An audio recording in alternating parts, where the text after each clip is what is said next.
كيف حالك؟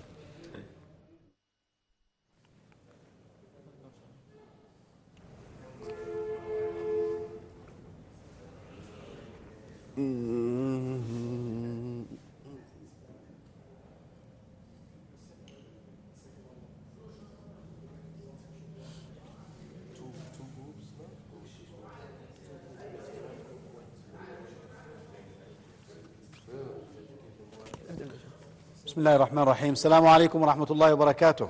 ما شاء الله ما شاء الله. Sheikh Abu Abdullah, please join us. Yes. A bit of a side talk with my friend here. So. MashaAllah, very good. I think we have a new brother that you were not here with us yesterday. He came so today. please come here. Let's get to know you with the rest of the company here. But you were here in the noontime, right? I was. Afternoon time. Yeah. Maybe it's my unluck not to see you. But now I'm lucky to see you, alhamdulillah, Rabbil Alameen. By the way, I'm very glad to see you actually in person because I always watch you on TV. Subhanallah. And I listen to you all the time, and now, you know, Subhanallah I'm the one lucky to be actually here. Jazakallahu khairan. Actually, it's nice to see always people face to face. MashaAllah. And we know face-to-face communication is the most effective way. Amazing. Yeah, mashallah. I always reflect back on the times before mobile phones and internet. It was always face-to-face. Yes. And that is cut out of society. Yes. And we have the opportunity now, like we talked to the brother before, just about Hajj. It's a place to meet people face-to-face, to see them, to see their culture, to see the way they are. We don't have to talk with each other by mobile phones or internet. Exactly. And it's a blessing. It's a blessing, Mashallah. subhanAllah. That's right. So we always, mashallah, you were in a nice session with our Sheikh teacher Muhammad Salah, mashallah, tabarakallah. As you know, he's, mashallah, a great scholar and instructor. He's been working with Huda for many years, and he's doing the famous show, Ask Huda. MashaAllah, MashaAllah. And Huda is a very nice name, by the way. What do you think of Huda? Do you think of a female person? Do you think of a girl? Especially he's not married. Or Huda, the guidance. You know, it could mean both. Yes. But actually, of course, Huda, may Allah give us Huda, meaning guidance, light on the way. And interestingly enough, I'm not going to hopefully reveal some secrets here, but I was in the process of planning for Huda with a nice team a long time ago. We were working on this 10 years ago. SubhanAllah. We had about a year of preparation and doing all the programs and all that. And that's when the idea came for Ask Huda. SubhanAllah. You know, it was nice, mashallah, tabarakallah. Long time when we worked with a very nice group of brothers from different parts of the Muslim world, mashallah, who were residing with us in Riyadh at that time. Wonderful experience, and we had so many ideas. I think we had about 300 ideas for programs. MashaAllah. Then we cut them down to about 100 and then to about 40 with plans and everything. But this is a new thing that we never thought about at that period in time, 10 years ago, because now, as you know, Huda is 10 years old, mashallah. And but this is the first thing to do, and it seems to be fantastic. I think it's growing really in terms of viewership all over the 6 continents of the world. MashaAllah. We have 6 continents? MashaAllah. Right? 7 or 6 are livable. Really? Oh, the 7th is unlivable, right? Yeah. Oh boy. Hopefully we'll introduce Islam there. If it was livable, SubhanAllah. Where is that? Is that South Pole? South Pole. South Pole. South Pole is. Yeah. Remember, there are a few people there. Yeah. All there is researchers and the occasional tourists. Now they've got tourism there now. I'm sure. Interesting. If people live there, I'm sure Huda will be. Oh, indeed, subhanallah. You know, I was in Australia. We have 2 nice people from Australia. 3 Sheikh. One here. 3. Oh, Sheikh is from Australia as well, mashallah. So we have now power, mashallah. And the nice thing about Australians, they go, howdy, good day. Hi mate, how you going? Yeah. Short comments. Yeah, short and sweet. And subhanallah, we were in Perth, Okay. You know, Perth in the west there, and then the people were telling us that somewhere in these islands, Solomon Islands, Yes. or I don't know where exactly, but they said we met people over there who had no idea what Islam was, and they said, well, we used to have some of our grandparents who said that they were Muslims, something like that. They used to say, you know, like this, like Akbar, Akbar. They don't know exactly. They just, it's a very, very fuzzy idea Yes. of what Islam was all about. But nowadays, mashallah, Islam is being reintroduced in those places. Now we're seeing, alhamdulillah, more people are aware of Islam. Yes, we understand the bad aspect of this widespread media and the false images being given about the deen of Islam. But I think with how Muslims conduct themselves, how they approach others, with the work of da'wah, I think we're going to make a difference. Exactly. We're going to make a difference by the grace of Allah subhanahu wa ta'ala. Ameen, inshallah. And the true image of Islam will come out shiny and clear by the grace of Allah. Today, I don't know, am I playing as a presenter, as a guest? I don't know, but I'm here with you. Play them both. Nonetheless. Play them both. Yeah, both. Inshallah. And as they say in the media, we have a fantastic show today Alhamdulillah. because we're going to have somebody coming from Canada MashaAllah. doing this work of social media. MashaAllah. And you know how powerful social media are. Especially in the last 10 years. Yes, exactly. Get ready with your questions. Let's bombard our brother Okay. who's coming to tell us about his experience with social media and his and so many followers he's having on the social media, on Facebook, Twitter, Instagram. I don't know what it is. You can just count so many of these face media. Although we teach these things in the university, as you know, it's part of the new media that we're dealing with. Although traditionally I've been trained to teach traditional media. That's radio, television, and the press. Nowadays, the world is exploding with a new phenomenon, and that is the new media. Really, really taking their hold on people and really influencing their lives. In great ways. In many ways, in fashions and styles, as I said, in many ways. So that's one part. The second part is another thing. I think another thing is one other person, a guest who's coming to tell us about his feelings because he's the first time pilgrim. MashaAllah. I know that our brother Ismail is is a first time making Hajj, first time pilgrim. Do we have some other who's doing it for the first time? Yeah. You're doing it for the first time. I think we're going to have some questions for you today to tell us about that because I was doing another show this morning. That's why I wasn't here, and this afternoon on a Muslim channel. And interestingly enough, when people call, and we were overlooking the Haram. MashaAllah. We're in a very tall tower building, overlooking Al-Masjid Al-Haram, mashallah, beautiful scene. And these people were really hoping to make the pilgrimage. MashaAllah. They said, we need to be there. We love to be there. You know, but you never be able to describe to people what exactly it is because the feeling is so immense that when you go through the experience, it's different than when you hear about it, when you see it on television. It's a whole different experience.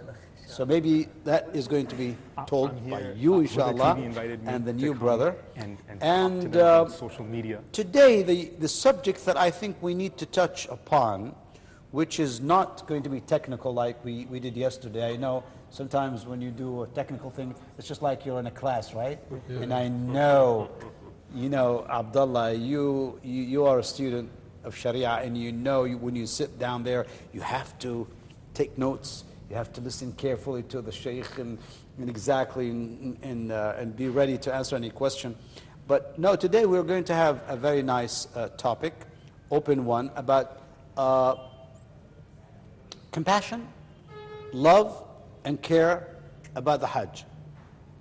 Hisham, come along, mashallah. We have a new brother, a new guest. Yeah. Please come in. Come in any place. Okay. Perfect. But I was told you were going to take some pictures for us. I will. I was thinking of. Doing it later? Yeah, I actually did it before, so. Oh, okay. Oh, so you're sneaking on us. Yeah. Okay, come on. Over there? Okay. You're sneaking on us. Excuse me, I'm having cough today. So, mashallah. Hisham, these are our nice brothers making Hajj as part of the Huda team. And they are doing this, mashallah, nice show from early morning until late evening. Mashallah, there's the guest of Huda and also covering them, inshallah, in their various activities.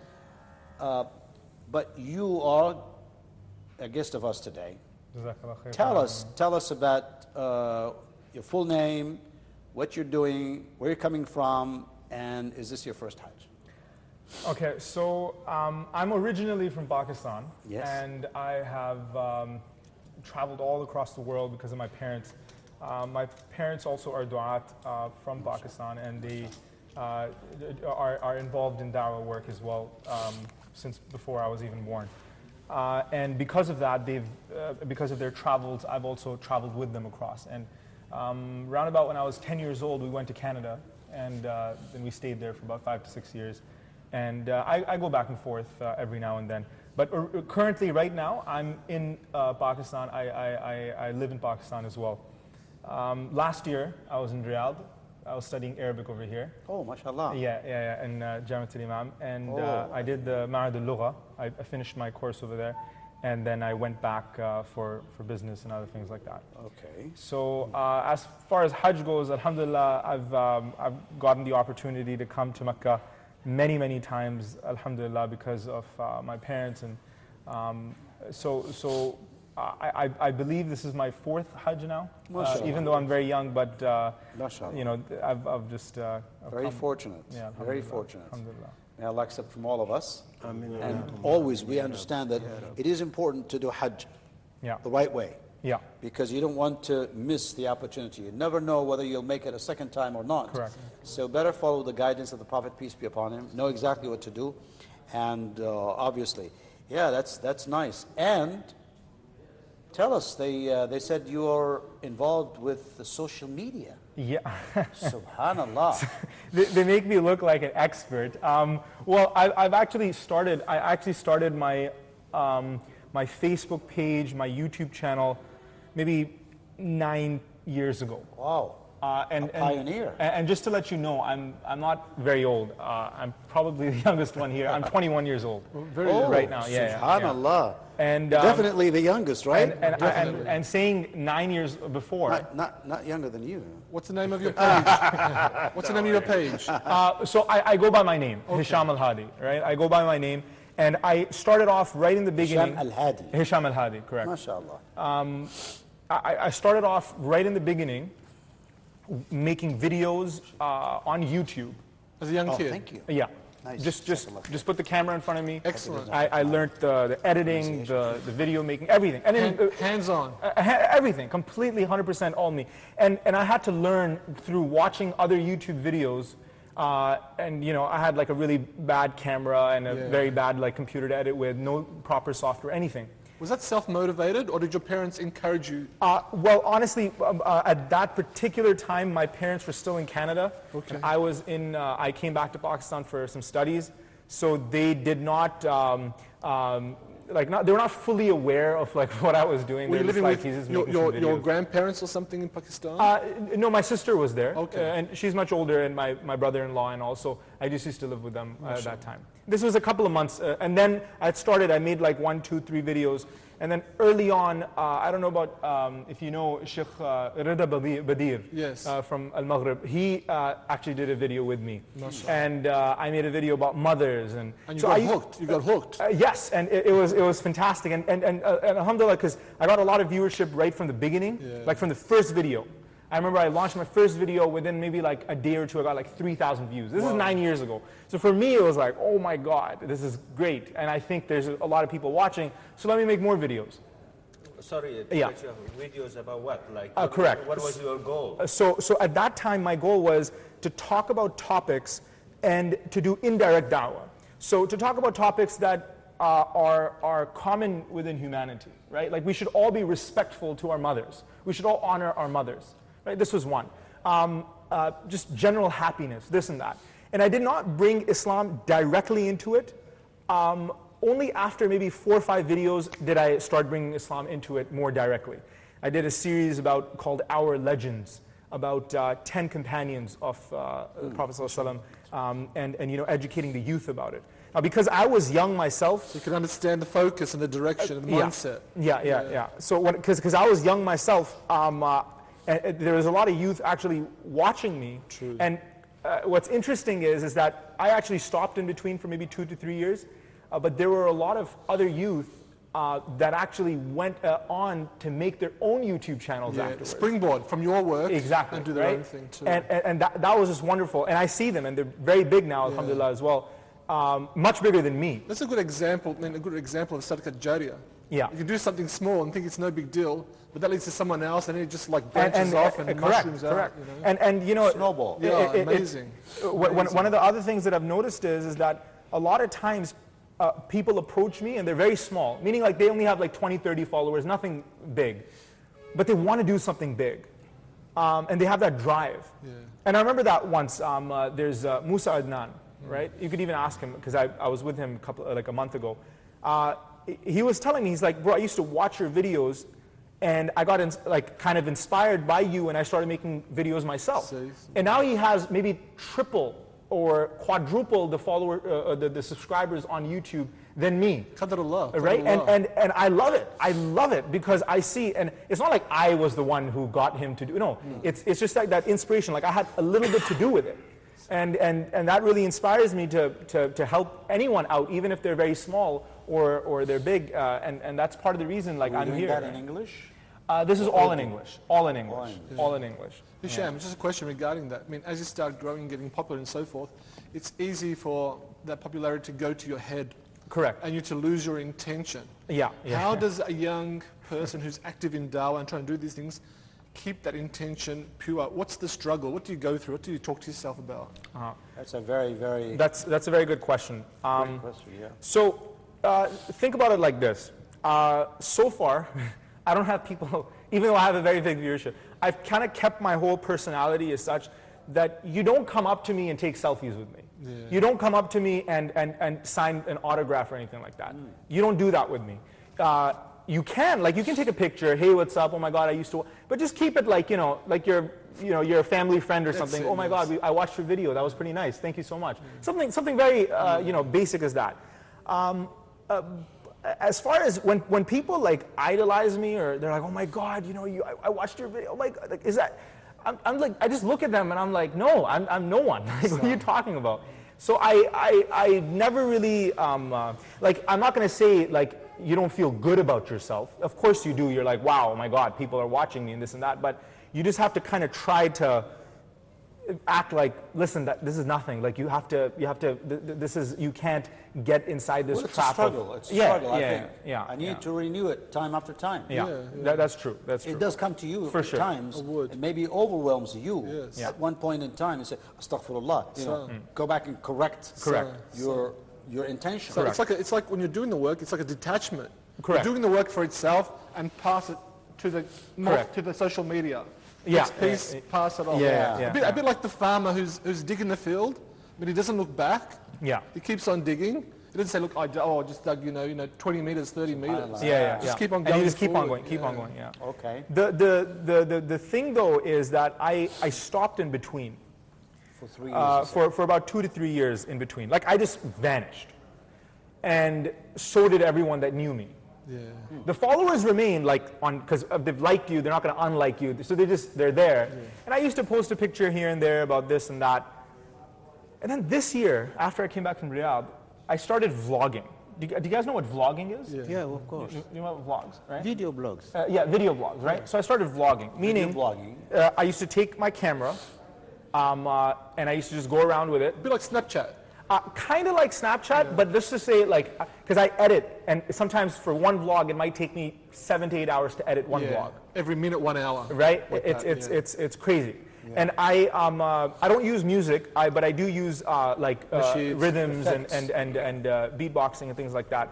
But I made these vlogs just to show a part of me on the internet, so that people could just relate with that part of me. So what that means is that, okay, I'm going to eat as well, I'm going to chill as well, I'm just a normal guy, but at the same time, I showed that, okay, we got to pray as well.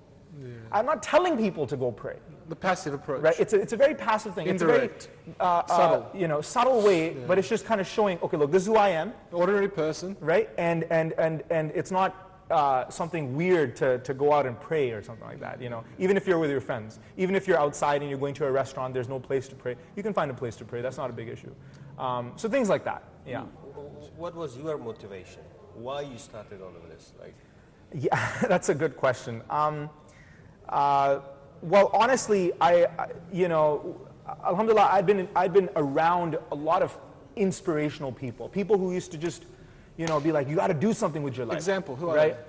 So I'm talking about, this is way, way back. I'm talking 10, 15 years back. So you probably know Muhammad al-Sharif, founder of Al-Maghrib. Yeah. Muhammad al-Sharif, when I was young, I used to go to Al-Maghrib class. I'm talking about when I was like 9 years old. Subhanallah. Right? 10 years old. I used to go to Al-Maghrib classes. That's pretty rare for a young kid. And at that time, they had also started off, they were, but I remember going to Sheikh Muhammad's classes and learning from him, and he used to do these other things like for time management and sleep management. And my mom just used to send me to each one of those. MashaAllah. Just to go this. And I did this course with him called Niche Hero. Niche Hero was like the, you can say, the direct effect, because they're like, no, you have to build a blog, you have to build a following, you have to do the social media stuff, you have to do this. So I was just thinking about, oh my God, how do I do this? So in the whole group, no one was doing videos. So I thought, great, I can start making YouTube videos. And I started making YouTube videos, and Sheikh Naveed Aziz, other Sheikh from Al-Maghrib, and then later on, even other du'at from other organizations, even them, they used to motivate me and used to be like, okay, go on, do this, do that. And I was like, great, so I have the support. My parents never really objected to it, so, I was like, great. And that's how it kind of just started If you didn't have that support, would you think you would have gone on? Or do you need that support to boost you as a young social media individual? What's funny is that when I stopped all of this, that 2-3 year gap, and I started vlogging, these were not direct da'wah videos. These were just like, hey, this is me, I'm going to Kashmir, I'm going to different parts of, I'm going to Umrah, I'm doing this, I'm doing that, I'm going to show you the best burger in Islamabad, right? But while showing that best burger, there's going to be a prayer thing in it, but there's not direct da'wah. Yeah. And because of that, a lot of the support, I wouldn't say it vanished, but it wasn't active anymore. It wasn't there anymore because you're not doing direct Islamic work. The only reason I found that it's important to do this is, I completely believe in whatever's happening over here in terms of we need direct da'wah, we need people to be on the streets, we need people to talk to people directly about Islam, and that's very important as well. But I feel like a lot of people, because of the media, because of everything else, they've been put off by Islam. And they just need to relate with people, just people like them, right? Who somewhat do the same things as them. Like they go eat, they do this, they have friends, they chill. But then, so when they look at a person like that, they relate with them a little bit more. And I thought that approach might be more beneficial for my audience, for what I want to do. And it has been, because I see that because I see through my comments, right, and people messaging me. The main reason I started vlogging after the 2-3 years was because I wanted to show a positive image about Pakistan, because everyone thinks terrorism, bomb blasts, poverty, people don't have clothes to wear, people don't have food to eat, and it's not like that at all. And I show that. I show that in my vlogs directly. The second thing was about the youth. I wanted to inspire the youth. And the third thing was about Islam as well. So these were the 3 focuses for vlogging. And alhamdulillah, I feel like I've been very successful in promoting these 3 things simultaneously in these vlogs. Are they Muslims, non-Muslims, males, females? Great. This is a great question. So when I kept it broad, I didn't keep it like a religious. I got a lot of non-Muslim followers as well. Amazing. See, subhanAllah. New door, new avenue. A new avenue. They're like, oh, he's just another guy on YouTube, right? He's not trying to preach to us. He's not trying to, and I'm not saying that's a wrong thing. There's a lot of people that also preach, and a lot of non-Muslims watch. A variety of but there's all sorts of colors of people out there. So in terms of men, women, and things, my percentage before, it actually used to be like maybe like 60-70% females. Now it's actually 60% males. And my age group, which is the highest, is males, females 18 to 24, which is exactly what I wanted. That's my age group. Target audience. Right, that's my target audience, and that's exactly what I got. As far as demographics go from countries, I have Canada, US, Pakistan. These 3 are always competing with one another. And then I think UAE and Australia. But I feel like a lot of these places, a lot of the Indian, Pakistani, that type of community, because I sometimes use phrases of Urdu. Oh, of course. So they kind of relate a bit more. The national link. Followers?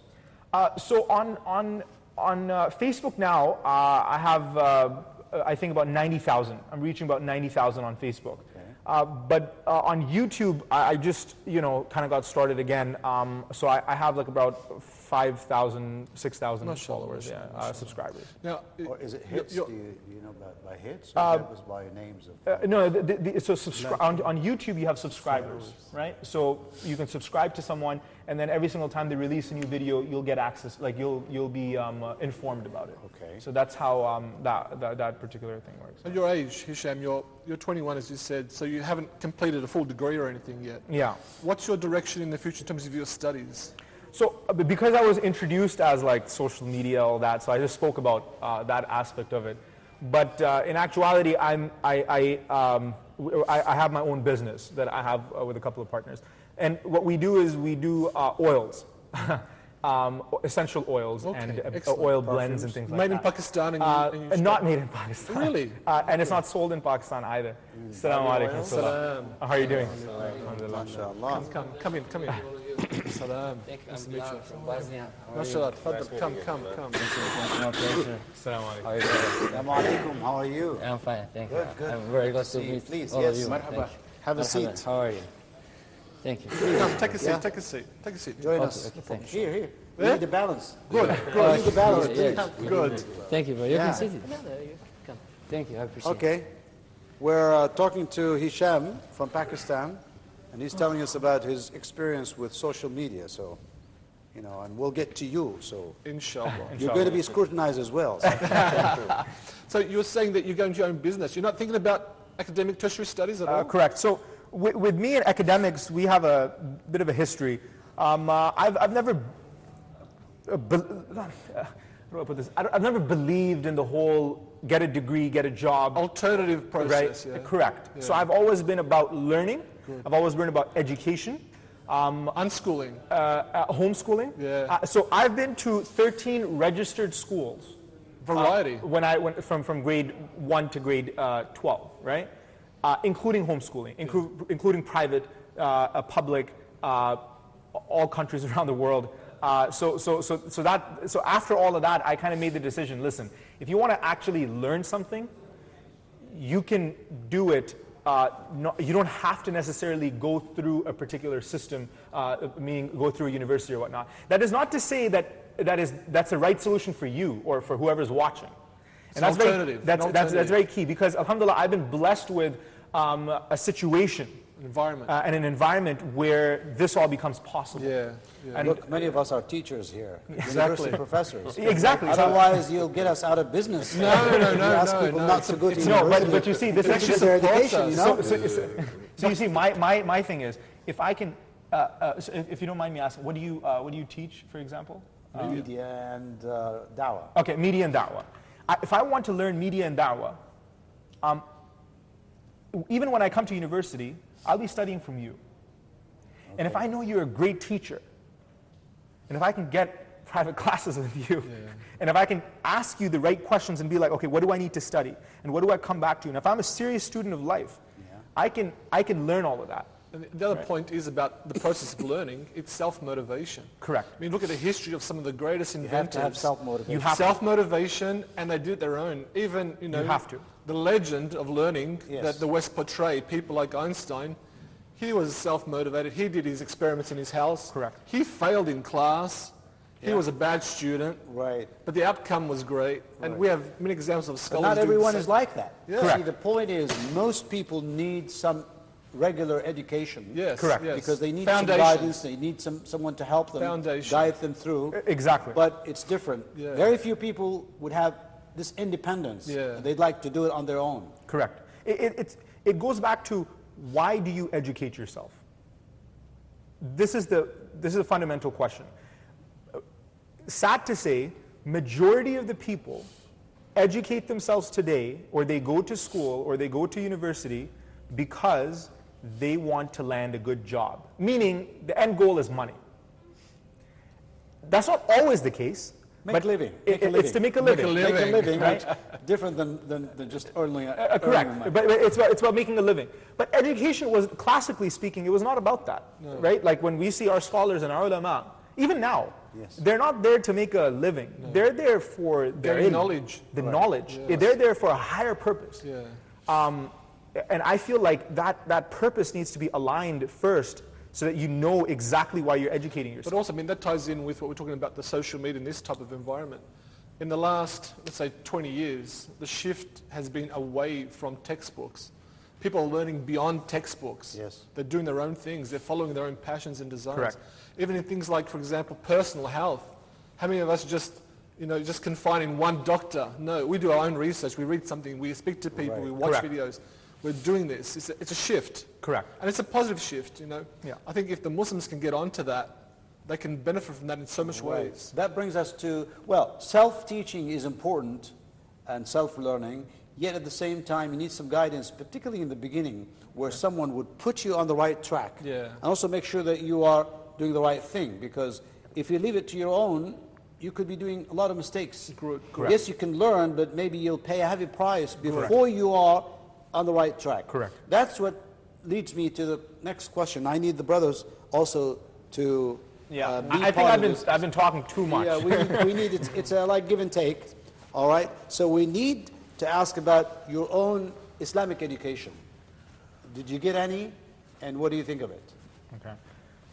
As far as Islamic education goes, alhamdulillah, because of my parents, just being brought up in that household, my mom basically, she teaches tafsir to women in Pakistan. On her own. On her own. She has an institute called Al-Huda Institute. MashaAllah. Huda TV. Look, Al-Hadi and Huda, what's yeah. and you have a connection with, with the TV station, mashallah.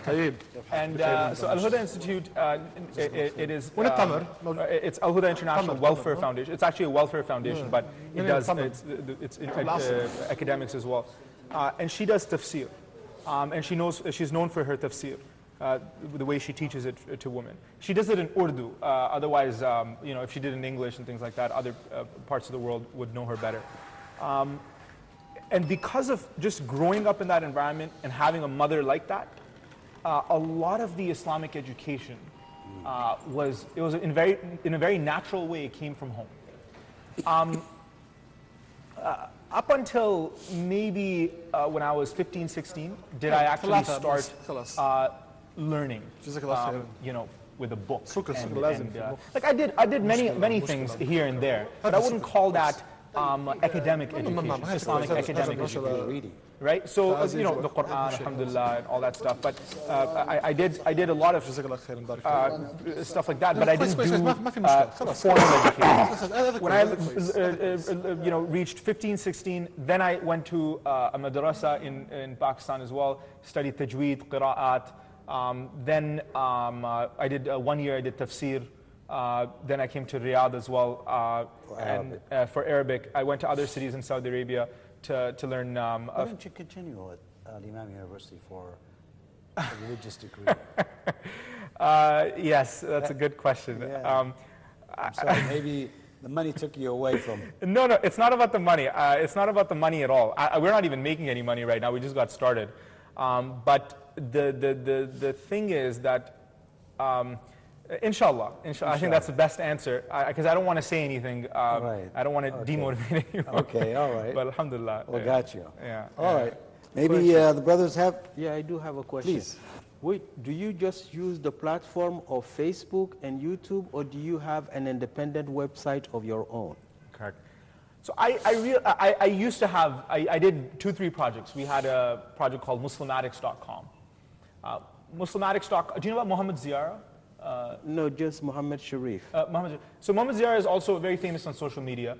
I remember when we started off, it was me, him, 2-3 other YouTubers. We started off together at Muslimatics.com. But that Muslimatics kind of like, it was there for a good couple of like months, but then we just kind of got rid of it. Then I had my own website, hishamalhadi.com, which I still use. But I found that having your own website, there's a lot of work involved. Oh yeah, definitely. So you have to maintain it, you have to update it, you have to, and I'm talking about the functionality. If you're doing it on WordPress, for example, you have to make sure that it's updated, you have to make sure that there's no one attacking the website and this and that.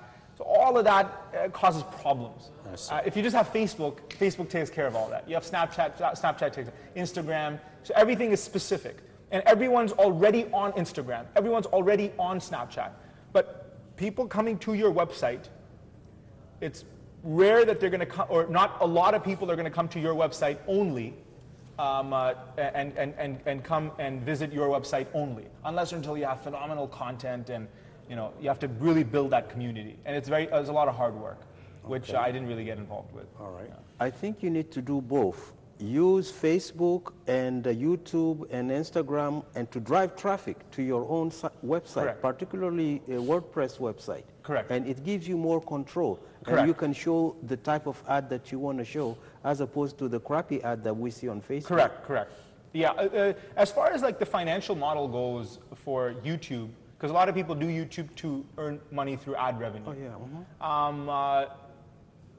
I've earned like money, but it's like you could spend it on like one Peanuts. meal, make like $15, $20 or whatever, right? So it's not that's not a financial model really. It's just a couple of cents you're getting per video. That's because I don't get that much viewership right now. However, if people sponsor you, those sponsorships are much more beneficial to you. Meaning, for example, this water company will be like, okay, put our water in your thing, or a T-shirt company, they make Islamic T-shirts or something. So many people in the past have approached me like that. But I felt that the best financial model, if you want to, do that. Again, if you have da'wah work, stick to da'wah. But if it's like it's more about, it's not only da'wah, it's like other things as well, and your intentions are for da'wah as well. You want Islam to be promoted. You can do other things. So I feel like if you have your own business on the side, this becomes a great place to just show your product or show your service and drive people over there without forcing them to buy. Just showing them, look, this is our thing. Okay. The It's other like pulling their legs. Yeah. All right. The other reason for having your own WordPress site is because the player that YouTube uses is just for their benefit. It doesn't benefit you that much. They control it too much. Their logo Correct. is there. You're advertising for them. Correct. They show the ad. They make the revenue. So you need to be independent of them. Correct. And get an independent player that you control without their logo, without Correct. anything. Correct. All you do is take the link from them and put it in your player. I understand, like you embed it to your website. Exactly, that's type. Yeah. Let me ask the brothers, are you followers of social media, Mikhail? Not really, no. Not really. Why? Your time is more precious than spending Well, social I mean, media? I just never really got into it. You know, Okay. I was. You're an old-fashioned guy. I am. He's young. He's young. He's right. not old-fashioned. I'm just trying to. He's not old-fashioned. He's young. But I mean, they call me an old soul, though. So Yeah. it's just I've always kind of been more active doing what it is. What about your children? My children are young. So Are young? Are they at the age of consuming media and using? No. Not no, yet. not Not at yet. that age. But you have brothers. You have family members who are very do. much connected with social media. I So do. it's a real phenomenon. It is. It's all. I think different ages, even Right. old people are getting into social media, Correct. and they're just following. It's tremendous. If you think about the number of people and the effect and the viewership, followership on this, it's more than traditional media, obviously. I don't Absolutely. know how, because of our studies, especially the press, you know, paper newspapers are not really there. Just They're we dying have off, we have electronic websites now, and we have these e-papers, e-newspapers. E-publish. But maybe television in some countries is still there, but I think the social media is a world phenomenon. Oh, yeah. And we need to pay attention to it, in Dawah in particular. But what do you think of the work of Brother Hisham? Do you think that he should go fully into Dawah, or should he still keep his own idea of, well, I'm going to talk about culture in general, talk about business related to Dawah, and trying to direct people into this indirectly, direct them indirectly? Yes, go ahead. I like two things about Hisham. The energy which he generated when he came here. Everyone glued to him. Secondly, I like the track which he opted for. Enticed people, not directly to Dawah, different aspects of society, which is the best burger. So once he got the viewership, he steered them from there to Dawah in a way. So it's a lovely, lovely travel age, I would say, which he came up with. Very lovely phenomena, which can be copied by others, taking account of the people they are interested in, and from there steering them to the very objective, the ultimate Dawah. This is a very good thing. And All one right. question to him. MashaAllah. They have the transition which started around 10 years ago from orthodox media to social media. Where do you see it landing after a few years? Well, what could be some of the uses of social media for dawah? Real, full purpose of dawah, the intention of making dawah. Do you know that? Does anyone know any ideas or applications or whatever is available in the hands of people? We're using it for dawah. What's your name, sorry? Muhammad Abbas. Muhammad Abbas. Thank you so much, Muhammad Abbas, for your compliments and your question as well, and your questions as well. As far as the future and the uses go, again, I don't consider myself an expert, but I feel like just because I'm in the field and I've kind of experienced it, there's a little bit of insight. Maybe more than just an ordinary person, but nothing too big. I've not done any studies or anything like that. As far as your question goes, I personally feel that social media is very harmful.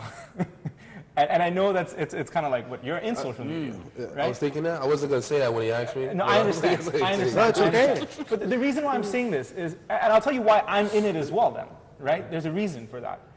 I feel like it's very harmful because what ends up happening is, as soon as this new phone comes out, like a smartphone came out, everyone's like, oh, astaghfirullah. We can't touch the smartphone because, or like, for example, I remember when Facebook came out, fitna. And it is a fitna, but it's a tool. You see, the radio is a tool, the TV is a tool, but now we have Huda TV. And what ends up happening is that the forces of shaitan, they open up other, I don't want to name anything, but they open up other TV channels and they open up other radio channels, and they put their music on that, and they put their movies on that, and they put this on that, and they put all that. And then what ends up happening is that, oh, TV, everything on it is haram, or everything on it is questionable. So why, you shouldn't have a TV in your house. Or the radio, you listen to the radio, or you're on Facebook. Do you know the type of things that come on Facebook? Or YouTube, or Snapchat? Do you know what kids are doing on Snapchat? So this is the issue. The reason why I got on it is, just as everyone has a smartphone over here, times change, and everyone kind of adopts these new technologies because they're so powerful. They're very, very powerful. And because they're tools, just like a car is a tool, you can take it towards the right direction, you could use it for the wrong way as well. And it's our responsibility to use it in the right way. And it's also our responsibility to steer people who are already watching this now. You can tell all the people you want, don't watch TV, don't watch TV, don't watch TV. They're going to watch TV, right? Or their kids are going to watch TV. Don't use your phone. Why are you always on your phone? Aajkal ke bacche, like all these kids, they're always on their phone, on WhatsApp, and they're messaging these girls, and what are you going to do about it? They're going to be on that phone. You can't take that away from them now. But the real challenge is to steer them towards the right correct channel. And that is why I'm in social media as well. Right. Correct? Right. And the uses of da'wah that you were talking about, that how can we use these things for da'wah now? Because we must. Because if we don't, then, and if we're out of it, then the only people that are left are the forces of shaitan. And they're going to be promoting that, because it's a very powerful tool. All right. We could still go on horses, and horses are great for travel, but let's try that today. We need our cars, we need our trains, we need our jets, because they're more powerful, they're more efficient. So what you are trying to say, we got to live with the changing world. And we have to adapt. We have to adapt. And if we don't adapt, then... Well, I need the input of a Sharia student. Abdullah, what do you think of this? Now, you are a student of Sharia. Do you use social media yourself? Very, very limited. Almost not much. Not because much. I don't Minimal. really... Why? Because you're busy with your studies? Well, if there's Attending the something durus of beneficial, shuyukh, for example? if something beneficial, I'll watch a video, I'll see something, but I don't have like a Twitter account or anything like that. Okay. So I think to a large degree it's a waste of time. Mm-hmm. Unless you've got something to do on it, then go on. A lot of people just open, I'm bored, just go on Twitter. 10 hours, 20 hours, just sit on the phone. Yeah. Do nothing. So unless you've got something to do, I don't use it. Like what I said, that a lot of people are on these programs. You've got to try to get to them. Agree with that. But the question you asked before about direct da'wah, indirect da'wah. Yeah. Correct. I understand that. I agree with your brother's approach. But I think that generally, if indirect da'wah doesn't eventually lead to direct da'wah, it's not very effective. Correct. Like if you want to keep your page as it is, it's appropriate. But at least have another page, even if it's not your name, that you can link people to. You can send things to Correct. So you're supporting to have both. Yes. This and that. And one leads to the Yes. other. Correct. You can have it separate. Okay. Like say, have a page in your name, have another page, All separate right. page. Okay. And that leads to that. See people, check this video out. You mean? Something like that. Correct. Okay. So that you still got your own identity as a cool guy, Yeah. but you also got the Islamic identity which is separate. I understand. Okay. I It's understand. together but separate. I understand. So in Ramadan time, for example, we did tafsir every single day with my mother.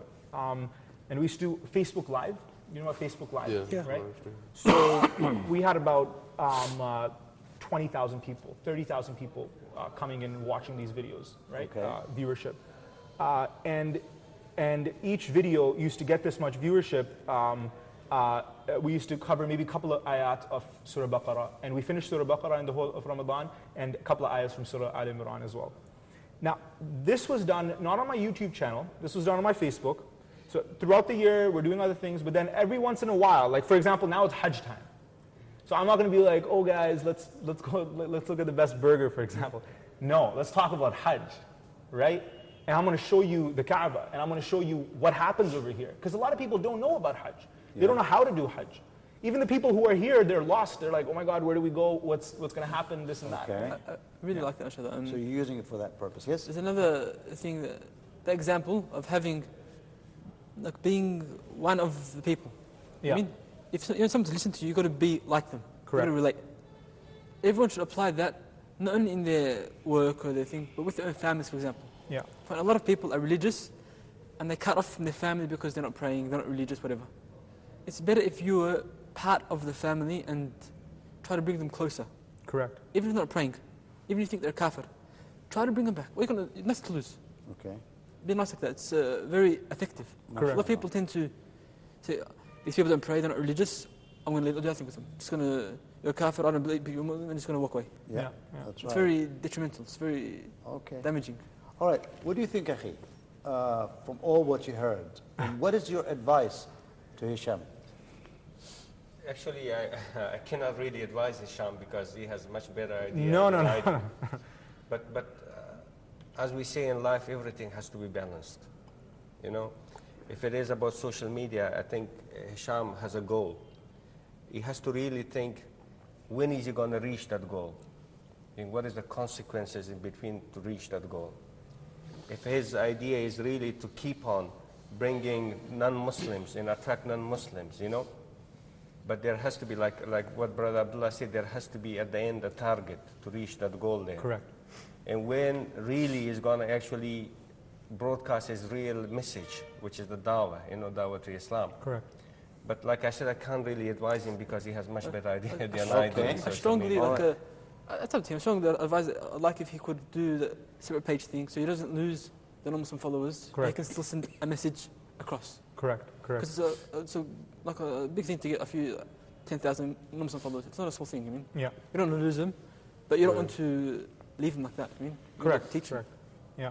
Can we just talk about social media for a second? Yeah. With just the pros and cons a little bit? Yeah, please. Social media. What's your name, sorry, again? Mikael. Mikael. Mikael, yes, please. First of all, as far as what you're doing, I mean, you know, it's your life, it's your deal, and it's good in what you're doing. So if you want to, like the brother Abdullah said about adding another page, I think that's a good idea. But obviously there's nothing wrong with indirect dawah. We have plenty of people doing dawah. So to add different spice, that's cool. But as far as social media, one of the problems that I have with that, it can be a lot to balance for somebody at a young age. And also getting lost in the virtual world to the point where people are absent from the world around them. And for example, like in Hajj, where you see people taking selfies when they're walking around Al-Kaaba or Snapchatting or something like that. And it kind of takes your heart away from what it is that you're supposed to be doing here. You're not here to put posts on Facebook, look at me, look, I'm in front of the Blackstone, oh, look, I'm here, oh, look, I'm there. Whereas you're not concentrating on what it is that we're here to do. Correct. Okay. Now, not to say that everybody is like that, but I see that a lot, and that just bothers me. Like, But doesn't that get you closer to your loved ones as well when you're sharing something that you love through social media with your loved ones? It could be, but my concern is the niyyah, you know, like the issue of niyyah is a complicated Sincerity issue. Yeah, that's a complicated issue enough in itself. Because you're not doing it for your for the people you're close to. You're doing it for Allah subhanahu wa ta'ala. Right. Right? Yeah, exactly. Now you could say, oh, well, I can keep my niyyah or my intention clean and do that anyways. That may be the exception. I don't think that that's the rule. You know, it's a complicated issue enough as it is. There'll be a share of shaitan absolutely. For that, absolutely. And with Allah, it has to be 100% Yes. for him, or it's not accepted. You know, that's a complicated issue as it is. And it's to the point where as soon as you come in, you know, Al-Masjid al-Haram, and you see the Kaaba, people are already there. Before they even make dua or anything, they're activating the video. You know, look what's going on, and all of these different things. So I think if you're going to do it, and most people do, you got to be careful with that. There's a time and a place for that. It's not everywhere, everything, all the time. Right. And especially in acts of worship. If you don't want to invalidate those things, especially something like Hajj. We spoke about Hajj Mabrur yesterday as well as a little bit today. So you want to focus on that and make sure your intention is clean, you know, and keep checking throughout I the think process.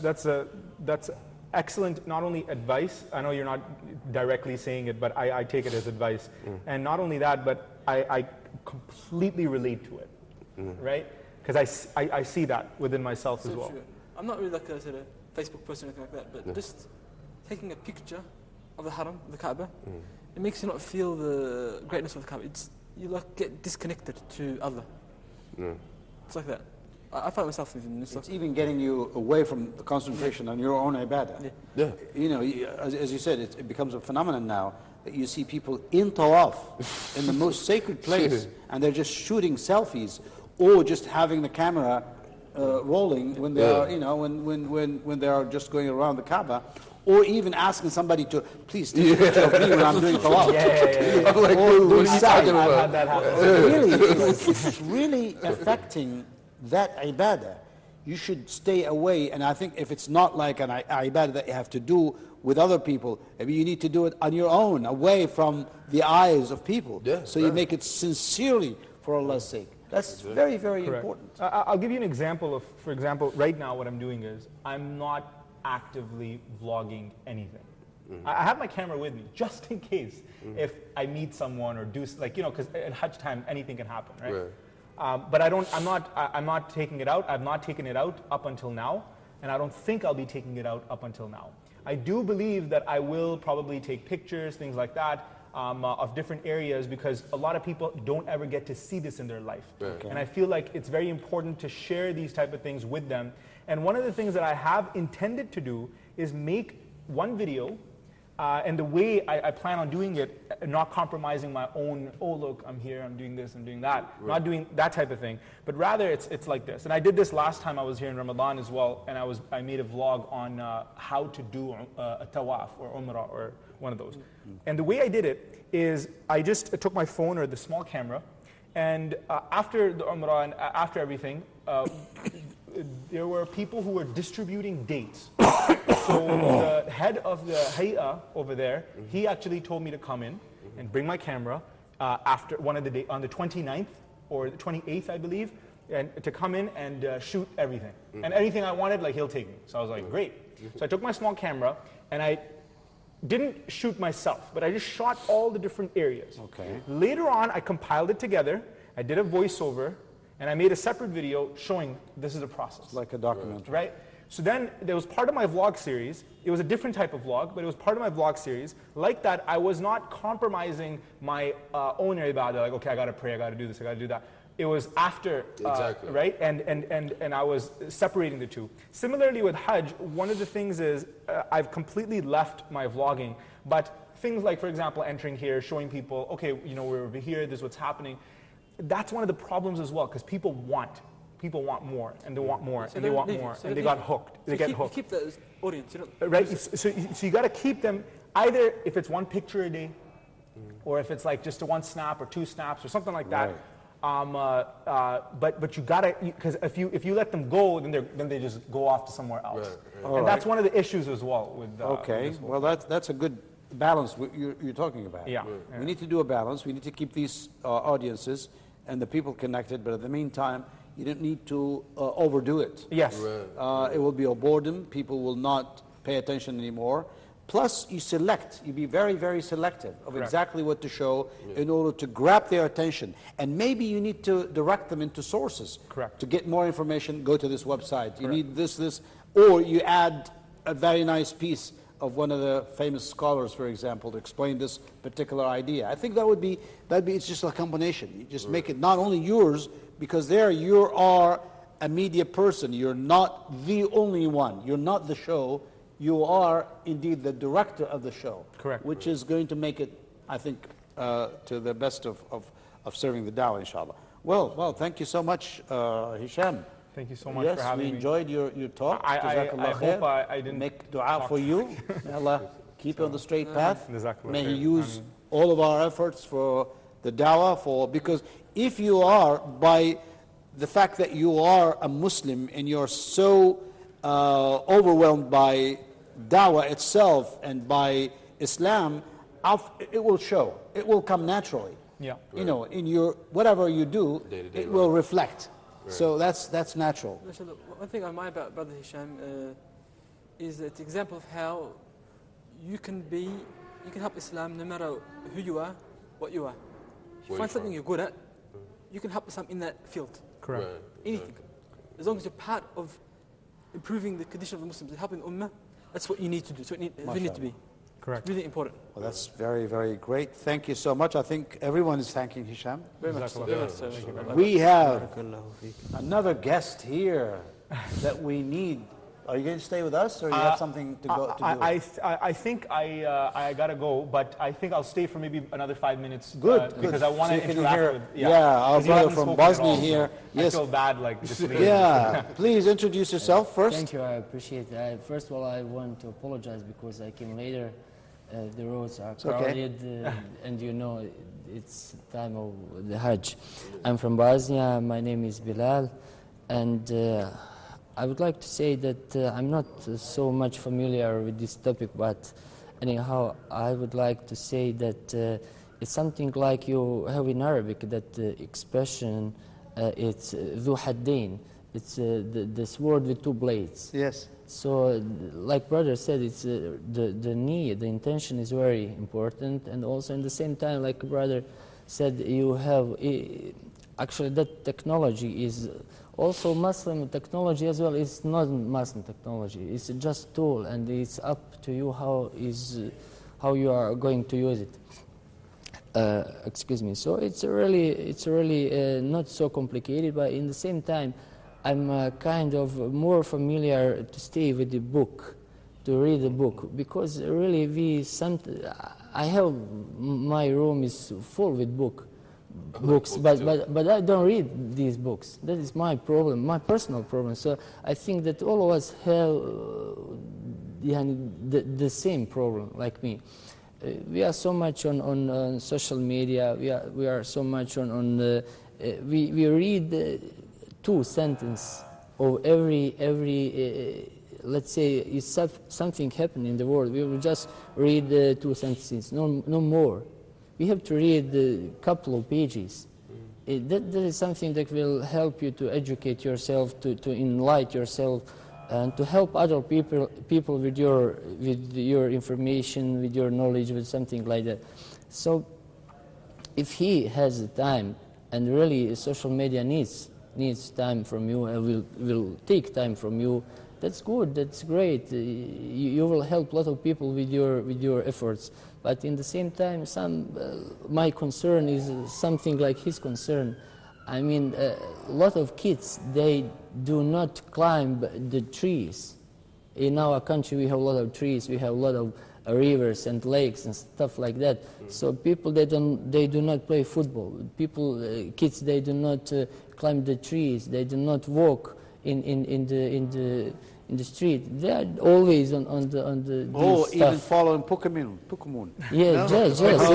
But you see, That's even worse, right? but this is the thing now, that they realize that social media is taking them away.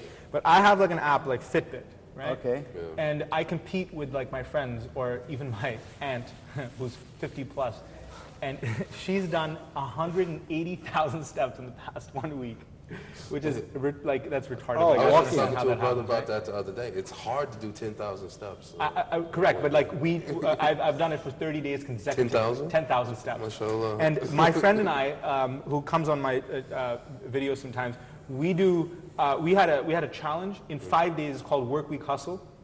We had a challenge who could do the most steps.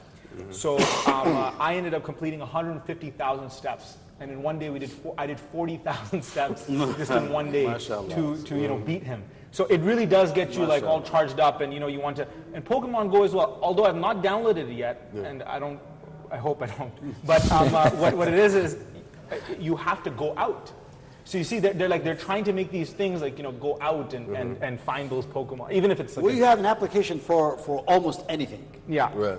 Almost anything. So you have to pick and choose. So again, it goes back to self-education, how you're disciplined, how someone has raised you as a good human, good Muslim. That's important. And niyyah, intention.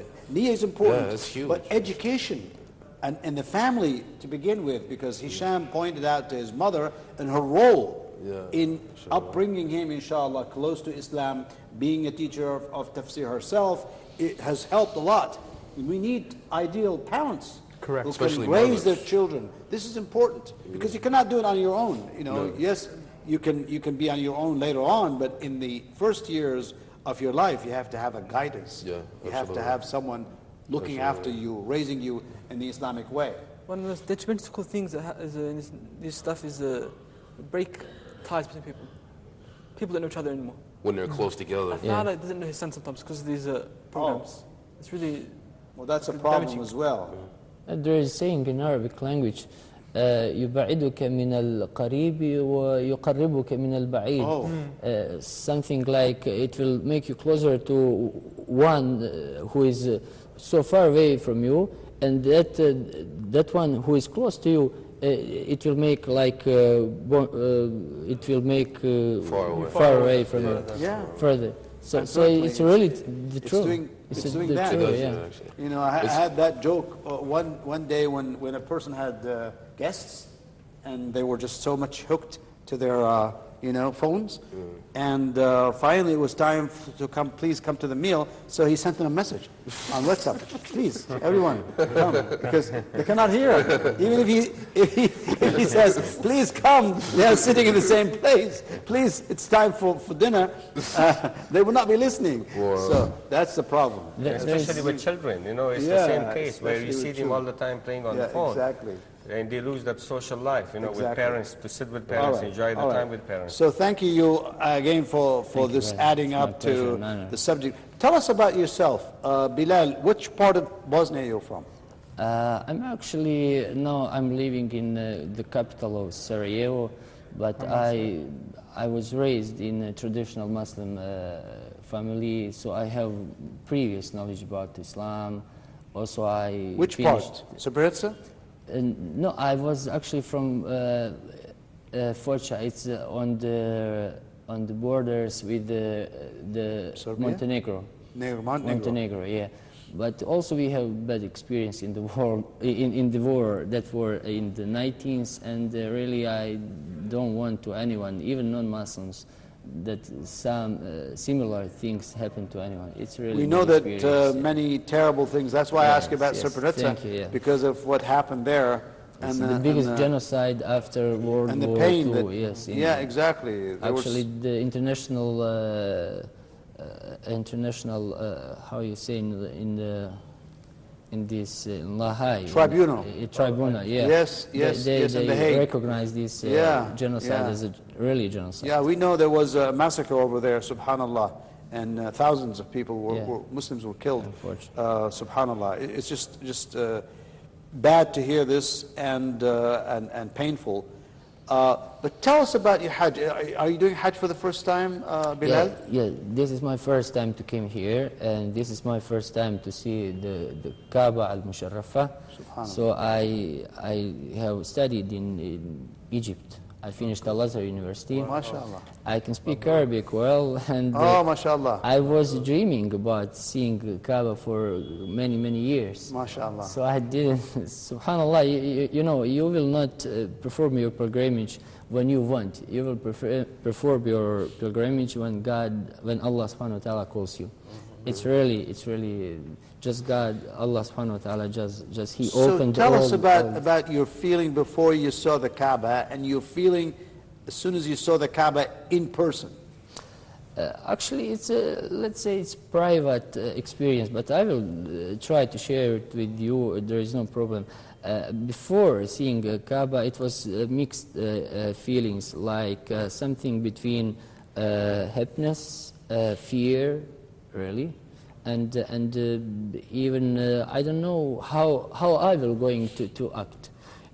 Indeed, all of us, we know we do not worship the Kaaba, we do worship Allah subhanahu wa ta'ala, but in the same time, Allah, He is who honored the Kaaba. So Kaaba has a special place in our hearts. So it was really full of joy, full of happiness, and you can just stop your tears.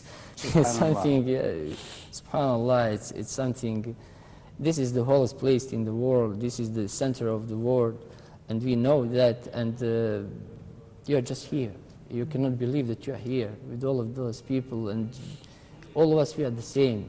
Even with the haram, There is no Basi and there is no non-Basi, and all of us, we are the same. And really, I said in one, I have interview with one, with the Qanaa Saudiya Ula, first Arabic channel, in one program, The Journey of the Life. So I said that time, and I will repeat it now, really I will do pray for all non-Muslims just to see Islam without prejudice. It's my goal. There is media has a really bad role in the world, and people, they consider us like we are, I don't know, like we are not human beings. So I will pray to Allah subhanahu wa ta'ala to just open their eyes to see that there is normal, that Muslims are normal people. MashaAllah. Inshallah. Well, that's interesting. You know, do you think that the media, particularly television, with 24-hour coverage, for example, if you're watching the Al-Quran Kareem channel, the Saudi Al-Quran Kareem channel, obviously you can see Al-Haram just around the clock, all the time. They're just bringing pictures and they carry the prayers live, and you see readings from the glorious Quran all the time, but the Haram is there. Did it somehow make it unusual for you, or did it reduce the sudden happiness of seeing or being physically in front of the Kaaba? Well, I was reading the seerah, the history of the Messenger of Allah, sallallahu alaihi wasallam, peace be upon him, and I really, I was preparing myself, but you know, I was really have different picture of Mecca. It's live broadcasting. It's a great. It makes you feel good, and we can come back to our talk when we were talking about is that good to take picture of Kaaba or not. I think that you have to dedicate your time to prayer, but after you finish your prayer, it's not so bad. I mean, my kids, they were so glad when I sent them just picture of the Kaaba.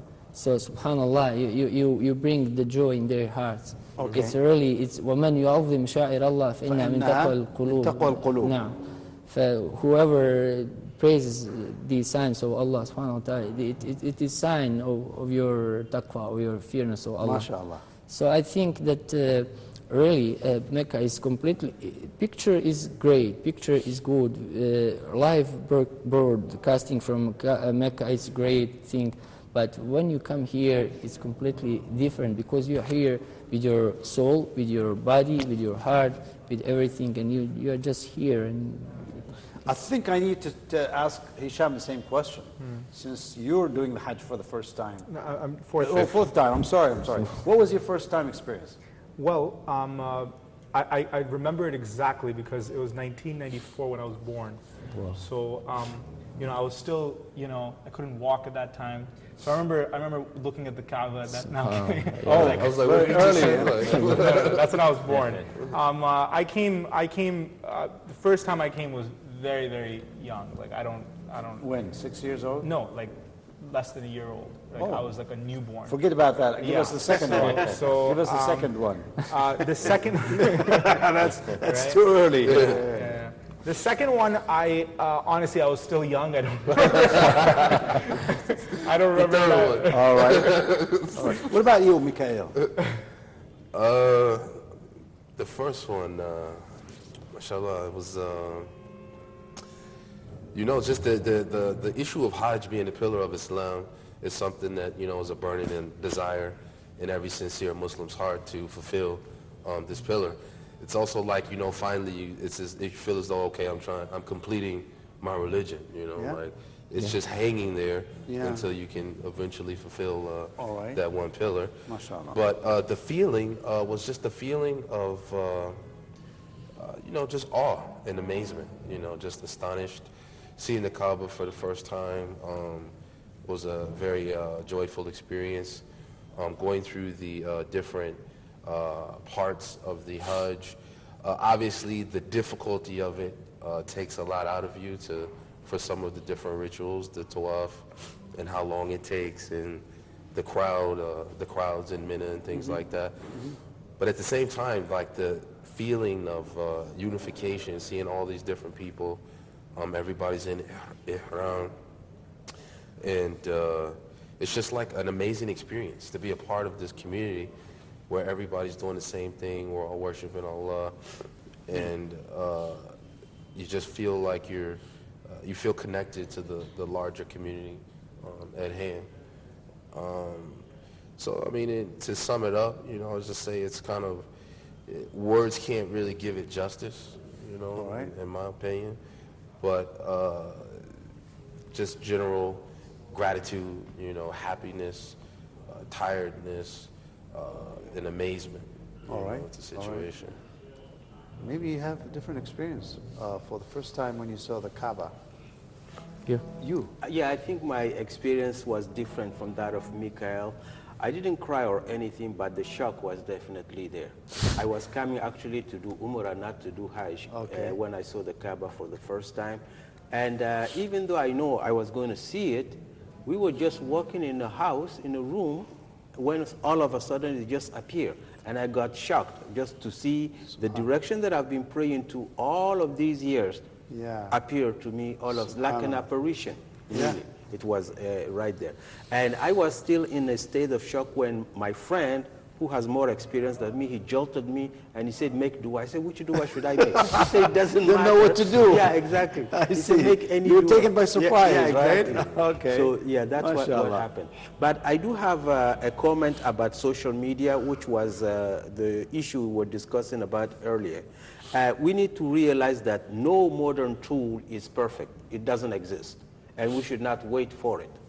It's not a matter of whether we should use social media or not. For us not to use social media is purely suicidal. It's a pure suicide for us not to use social media. Why? Because there are other people out there trying to define us on social media, putting a lot of misinformation, a lot of propaganda about Islam. This requires our presence to clear the fog, to clear the mist. We must be in social media. We must do social media. Every Muslims need to have one special skill. But before I say what that special skill is, I just need to give one example. The airplane. Muslim did not invent the airplane. But still, we take the airplane to come to Umrah, and we take the airplane to come to Hajj. Why? Because it's just a tool. Our approach to them should be a utilitarian approach. What do we mean by utilitarian approach? It's to serve a clear purpose. Even though we did not invent social media, the skill that we need to get, there is a center, and that center is the social media. Right now we are at the periphery. We need to enter that center, destabilize it, and use it for our purpose. I am a da'i, therefore I am for hardcore dawah. This is what I would like to do, and this is what, inshallah, I will be doing. We're talking about a website ourselves that we will be doing, but we're not going to use social media for entertainment. No, this is not what we're there for. We're there to clear the fog, we're there to clear the mist, and we're there to put forth an agenda, and that agenda is to raise the spiritual and religious consciousness of people, both Muslims and non-Muslim. We're going to do not only dawah, we will also do Islah in order to further our own agenda. Are you using the social media now? Not yet, but we have everything on paper, and so you're ready tonight we'll be to go on. presenting. Yeah, tonight we'll be Anybody presenting, using inshallah. Twitter, by the way, here? Anyone using Twitter? Yeah. We have Twitter. Yeah. Yes, you using Twitter? Yes. Tell I'm us about your using experience. FaceTime and Twitter at the same time. How many hashtags or For me, the best tweets thing do is you do a day, for example? I don't do much tweets, but not in a day. But From time I to actually read. But you I'm read, one you of those consume this. I'm the one Okay. who's consuming it, correct? Okay. Well, but for me, the most interesting is actually all the time news. Okay. For example, for me, the best way, like brother before said, is like a summary that appears.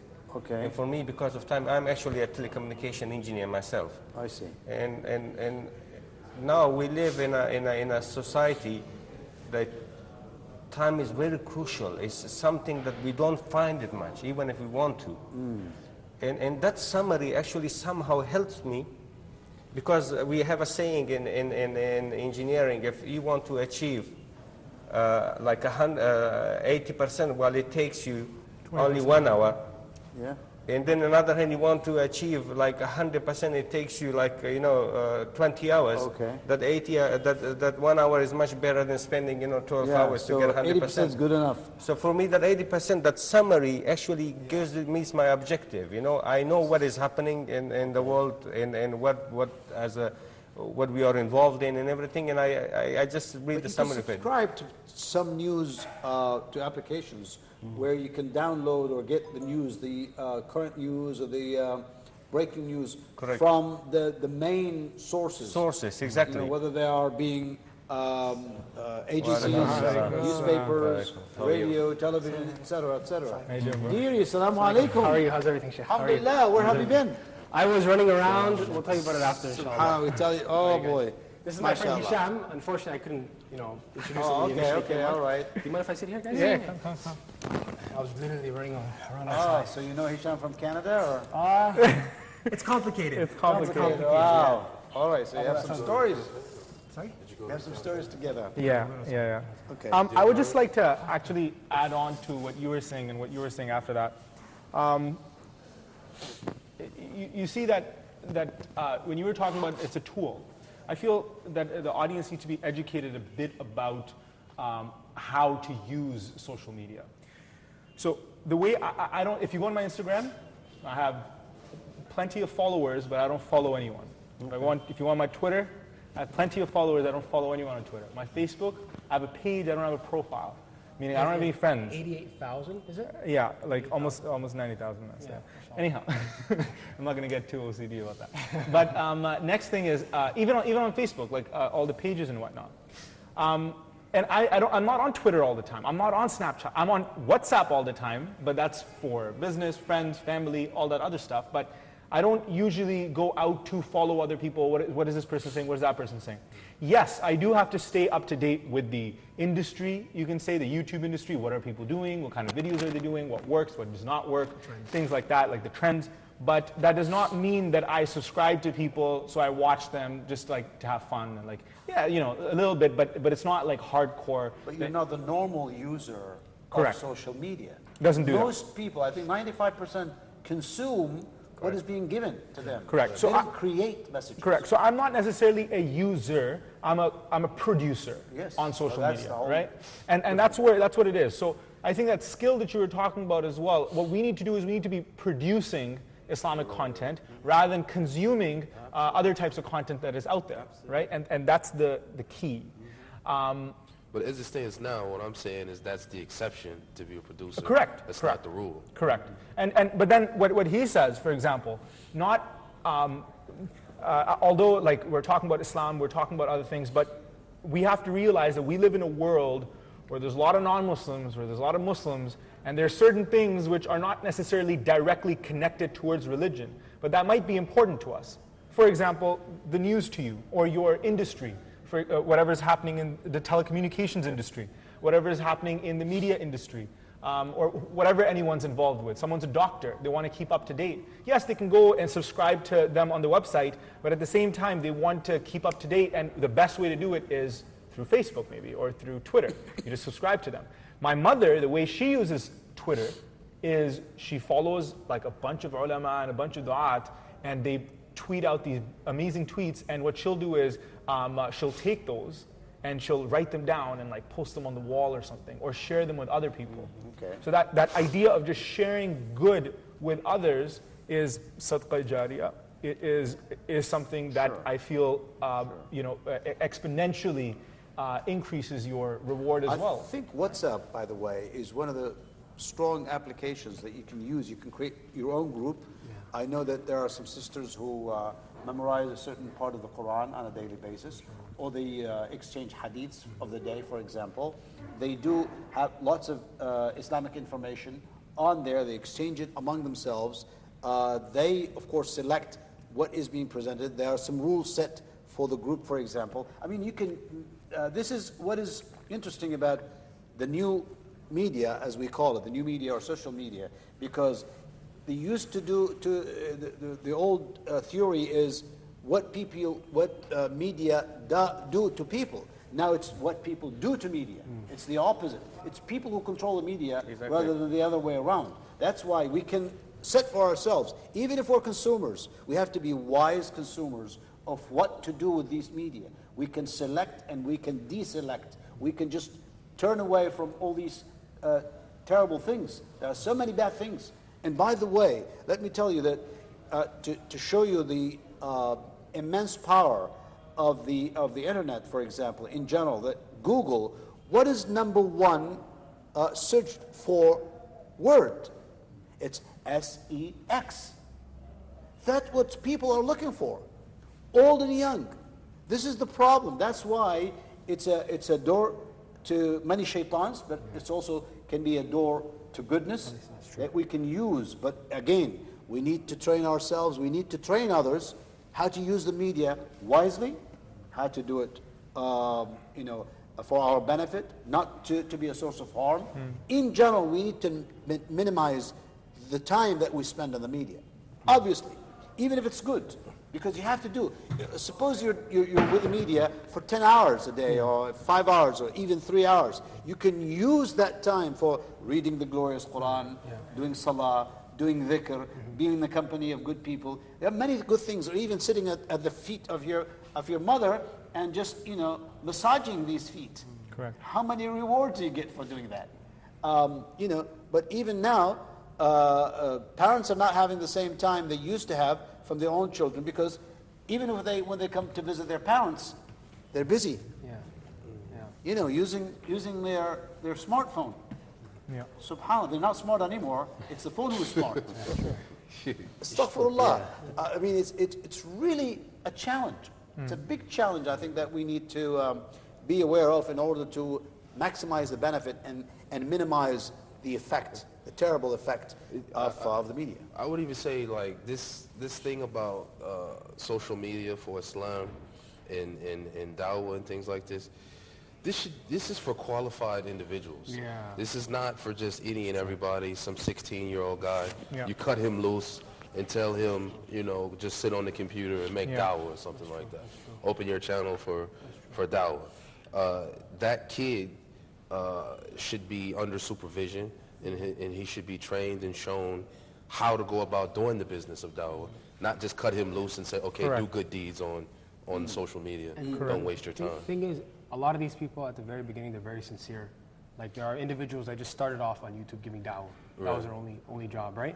And then in the comments, people are going to ask questions and need fatwas and guidance.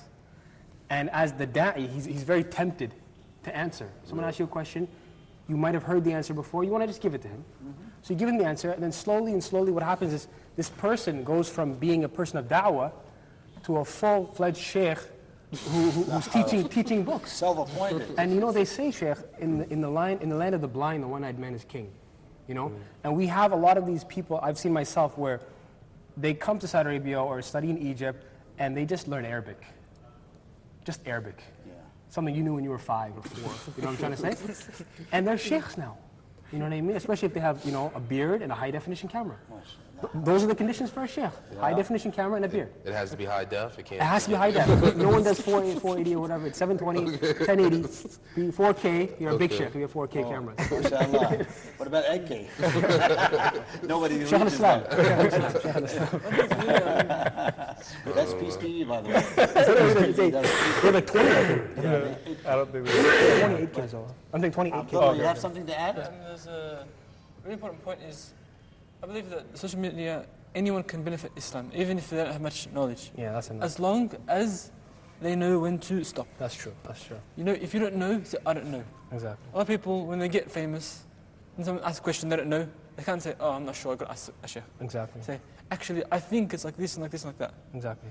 It's so dangerous for you, for religion, for everything, to say what you don't know. Exactly. There's two extremes. As long as you said, as long as you talk of what you're sure about, you can say, Islam is good, this is Fatiha, Alhamdulillah Rabbil Alameen, translation, put it up, nothing wrong with that. Exactly. But don't go past that, unless you know. All right, that's a very good point. I think Deary is pointing out to this terrible phenomenon of giving fatwas by non-qualified people. People who have not learned, and yet they introduce themselves. They are self-appointed. Dangerous. Sheikhs and muftis and da'is and so on, but they may mislead people. Exactly. And they do, because the knowledge is not there. I think there's two extremes. There's the extreme of people who don't know anything and they put themselves forward and they start teaching. And then there's those who have spent a lot of time abroad, 10, 15, 20 years even, studying in Saudi Arabia or Yemen or Egypt. And because they're still studying with their sheikhs and they have a good relationship with them, they're very humble. And they're offered positions and they're offered, they're given opportunities to be in front of a camera and they say, no, I'm jahil. I'm not going to do it. Yet the true jahil person is out there. The true ignorant person is out there. 100% true. It's two extremes. It's definitely. And the only reason I'm laughing is because we've talked about all of this in so much detail. If you remember the 2-3 years I was talking about when I stopped, the reason why I stopped was it was exactly that reason. I was, 15, 16, people are asking me about divorce questions. I don't know how to answer that. And it's right, you do feel like the obligation to give them a reply in the sense that, poor people, where are they going to get the reply from? Exactly. So maybe I can actually ask someone and give them the reply, and that's what used to happen. I had to literally position myself as a completely different new person. It took me 2-3 years to start again. And that new person was, listen, I'm just a normal guy like you. I pray, right? I say Bismillah before I eat. I do these things just as you. And yes, I know a little bit about Islam as well. I'm educated about Islam, but that does not give me the position, right, or a license to tell you, oh, this is how you should do this and this is how you should do that. So for example, when I made the Umrah vlog, it's a very simple vlog. Like, okay, you do tawaf, then you do a thing, then you do this, and then you're done. And by the way, you can direct people to the right sources. Correct. That's a very good way of da'wah, because tell them, as they say in English, the proverb, take it from the horse's mouth. Take it from the right source.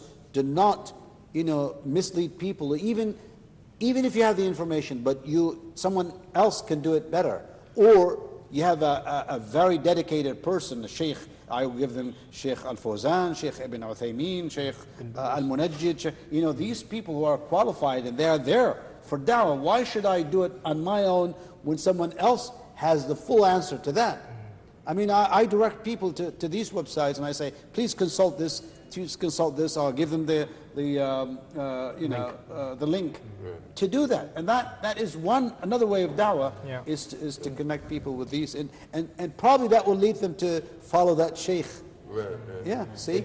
But to put what you're saying with like what Hisham said about being 15 or 16, there's parts of our human development and character issues that we're still developing at that age.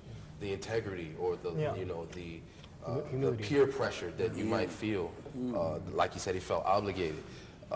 These are things that you have to learn.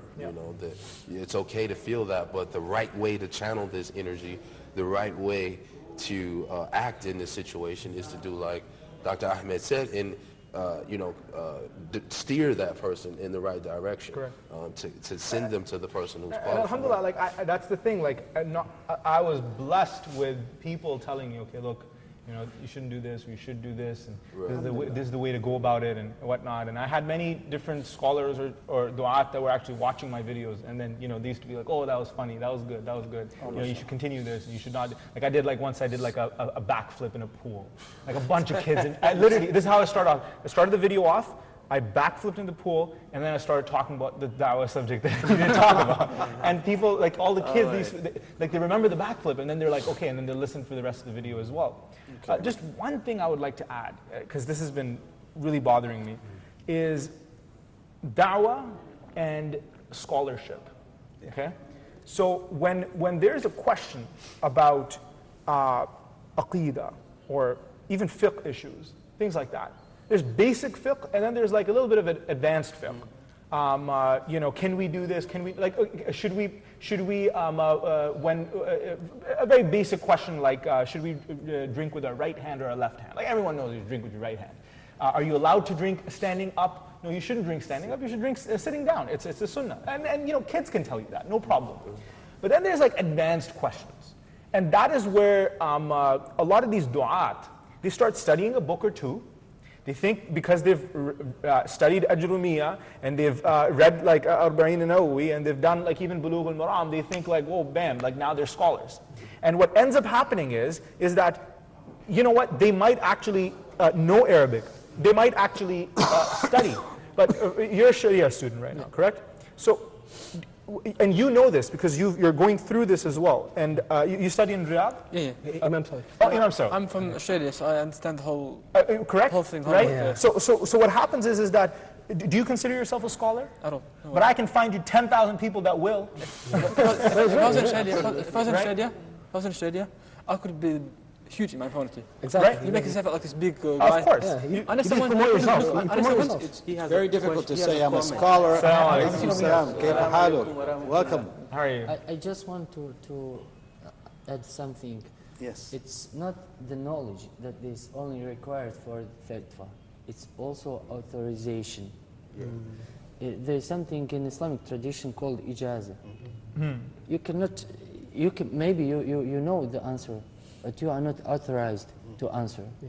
So there is something what is people in these days are missing. Exactly. If I could just That is very important. Yeah. Maybe you know the answer, but you are not authorized.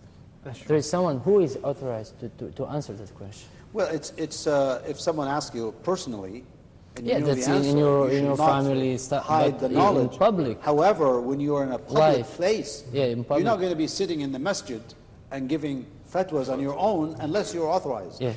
Or you That- cannot that go is on correct. television, for example, or radio, or on a website, Q&A or unless you're having the authority to do A it. story I know is like a. You know what's funny? Yeah, go ahead, yeah. There's a guy I know. Don't mention his name in Australia. Everyone says he's a student of Albani. Student of Albani. Sheikh Albani. Yeah. Rahimahullah. What happened apparently was once he visited him, he sat in his house once. He sat in his house once. He sat in his Visited Once. him once. Saw him once. Subhan- And he's a student of Albani. The thing, La hawla wa Sheikh, the quwwata thing is, the brother highlighted a very, very important point. That's the ijazah system, and that was put in place for a reason, to make people qualified. Unfortunately, what substituted ijazahs is degrees.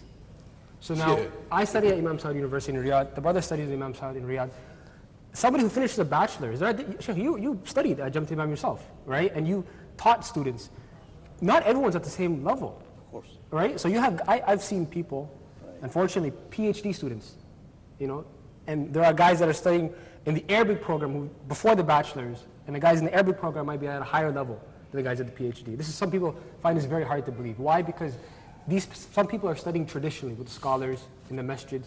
That's totally separate from the degree thing, you know. So what happens is people get a degree, bachelor's, master's, PhD, and that automatically qualifies them in the West. And the guy that studied in, say, a village in Mauritania for 20 years, he comes back to the West, people ask him, what degree do you have? He says, nothing. He says, okay, then why are you talking? We need actually both. We need to be doing the regular systematic education, which is available, alhamdulillah. And now with Islamic universities all over the Muslim world and even abroad in non-Muslim countries, that's an added gain, which is important. But yet the traditional way, we know that, the traditional way is really, as they say, al-ilmu inda rukab al-ulama. Yeah. Ilm is at the feet or the knees of the scholars. Because at least you sit down there and learn the knowledge. Not only you're learning the knowledge, you're getting the knowledge, but you're getting the adab, you're getting the hikmah, you're getting the right way to deal with things. So that cannot be taught. It just earned through the company of being with the scholars. And that's the thing that we always need to have.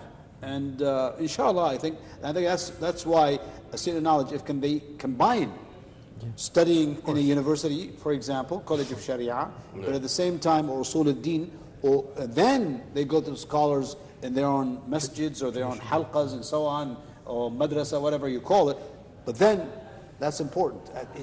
If you combine the both, you get the two things. And it is not a shame to say, I don't know. Akhi Tariq, Assalamu alaikum. Good to see you. MashaAllah, tabarakallah.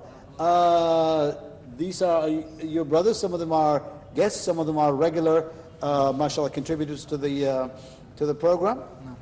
They hear, and we heard that you are going to add something to us. So introduce yourself to to the people, please. Okay, I do my best. I'm your brother Tariq. My father is from Egypt and my mother is from Holland. From? Egypt. Egypt. Yes. MashaAllah. As, You don't sound like Egyptian. I sound like an Egyptian. Does he, Bilal? Does he sound like no, Egyptian? he doesn't. No, he doesn't doesn't. look Egyptian. He doesn't look as Egyptian. He Have you doesn't sound eaten like food Egyptian. this morning? Yes, Have you I eaten must food with every us? day must have this food. I'm just joking. Mother from Holland. Yes. Tariq is from? Mother from Holland. Father from The Egypt. mother is from Poland? Holland. Holland, I see. His father's from Egypt. All right, MashaAllah. Welcome off, brother. MashaAllah. What do you do, brother? Sorry? What do you do?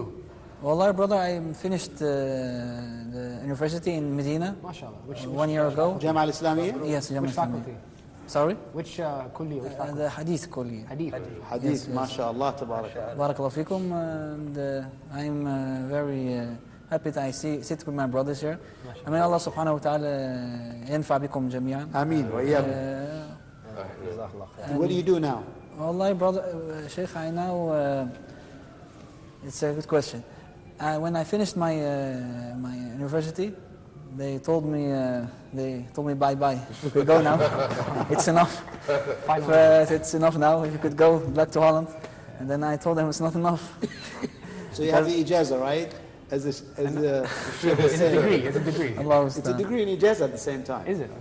Yes, it is ijazah, yeah. That what then happened is that I tried look for a way to stay in this country, because whatever happened, it's not. That the situation in Holland is not so very perfect for our children and ourselves also. When you know that all, most of us we live in countries of Europe. It's a big But problem. aren't you needed over there for dawah to really, see what you can contribute to the cause of Islam? That's right what you're saying, Dr. Barakallah Fik, but what I wanted was I live in a safe place for myself and my family, and then I go for the dawah one time in a year, 2 times, no problem. But I have a place, safe place for my children. Yeah, right. So you're looking after the care of your family. Care of my family, I You care of want your myself children to be also. raised in a Muslim environment. Muslim advisor, yes, exactly. And after that, tried to search away. And after long searching, Allah subhanahu wa ta'ala open for us a door. Alhamdulillah, and we came, after we go out the country, came again with the children, alhamdulillah. And we now, thanks to Allah subhanahu wa ta'ala, 1 month in Medina, first month of us. And I ask Allah Azza wa Jal, like He give it to us, you give it to you also. Tariq, we were talking about our first impressions as we see the Kaaba for the first time. As we see the Kaaba. The Kaaba, and yes. being in Hajj or Umrah for the first time. Yes. When was your first seeing of the Kaaba? What was my first effect when I saw the Kaaba? When did you see the Kaaba for the first time? It was a long time ago. It was a long time ago. It was 9 years old were ago. you? 9 years. Well, I think 9 years ago, 10 years ago. How Okay. old I was? I was in that time 20, I think. What was your feeling? Like any Muslim, you see it on television, but you see it in your own eyes. It's different, and this place has very much links to the Muslimin, without any doubt. Without any doubt, it lets you feel comfortable, and you have Allah make it easy for you that you take the trip, and you have set your feet on the right path, and you are now in front of this holy place. Alhamdulillah, may Allah accept it from us all. You know why I'm asking this question to everyone? Because I may have a different experience when I saw the Kaaba for the first time. I was very young. I was in the secondary school. Maybe I was 13, 14 at that time. But I was very fearful. You say, well, you're happy. I was very fearful. Because? Why? Because I said, who am I to come to Allah's house and I have all these bad deeds carried on my back, and seeing Allah, the house of Allah there, I'm afraid that, this is a place that only reserved for the good people, and I'm afraid that Allah might punish me. Even I may not be able to reach to the tawaf area. I was thinking, I was having that tremendous feeling just for the first time. But then after I got closer to the Kaaba, I got relieved a bit, and then alhamdulillah, I started to adjust to the situation. ومن دخله كان آمنا. Pardon? ومن دخله كان آمنا. ومن دخله كان آمنا. But still, in the sense, you're amin in the sense of security of your body, belonging, everything. But I was afraid that Allah might punish me for what I did. Because At 14. I'm a sinning person. I'm 14 at that age. You know, that's the feeling I had. Right. But then, soon it changed into, again, happiness, adjustment, liking. And then I stayed there for several days, and I liked it so much. And then I started to attend. Yeah, because I was wondering, so far none of the brothers mentioned what you just said, that attraction, connection. You know, like I had this similar feeling when I saw it once. I didn't want to leave it. Even when I went back to the hotel, me and my wife, we always wanted to come back again and again, and just to sit there, you know. So I was waiting for this, what you just said, just to sit there and keep on watching it, you know. It's interesting that I found also an Egyptian person who was sitting before the Kaaba, and of course I don't know where he got this idea from, but he said, you know, just sitting and watching the Kaaba is a worship. It's just looking for you know. Of course, I don't know if that is supported by any evidence from the Quran and Sunnah. But just to look at the Kaaba is going. Yes, it is enriching. It's going to create this self-satisfaction in your heart.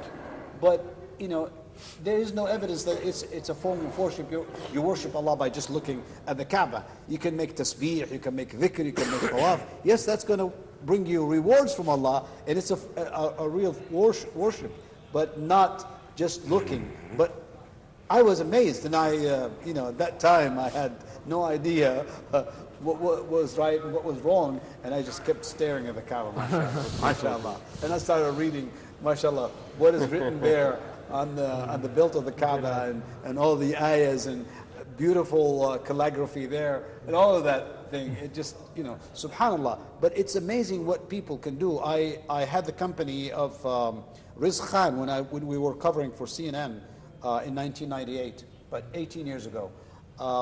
And he was there, and we were walking together, and he was there for the first time. And he was very careful not to hurt anyone, not to push, not to.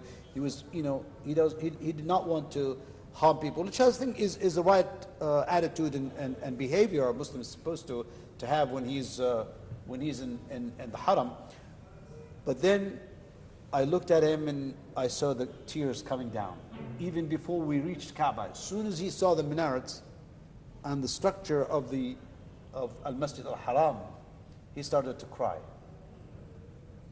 And after a while he said, you know, my mother, who was, by the way, from Yemen, his mother was from Yemen, his father was from Pakistan, but then he, mashallah, he grew up in the UK, and then later on worked in CNN in Atlanta, Georgia, the headquarters there. And he said, my mother used to tell us about the Kaaba so much. And now I'm seeing the Kaaba. It's a little bit different. His mother, I think, passed away before. Yeah. And it's just like different emotions. He remembered his mother, he remembered his young years.